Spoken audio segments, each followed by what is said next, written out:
nanti mutar dulu jauh mutarnya, ukuran 20 kilo. Paling untuk jangka pendek ya. Paling kalau bisa BPBD dah turun ke sana melihat gimana jalan dan solusinya.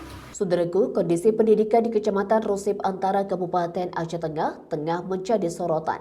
Anak-anak sekolah dasar di kawasan tersebut harus mempertaruhkan keselamatan setiap hari hanya untuk bisa berangkat ke sekolah. Sejak sekitar 6 bulan terakhir, para siswa terpaksa menggunakan rakit sederhana untuk menyeberangi sungai selebar kurang lebih 60 meter.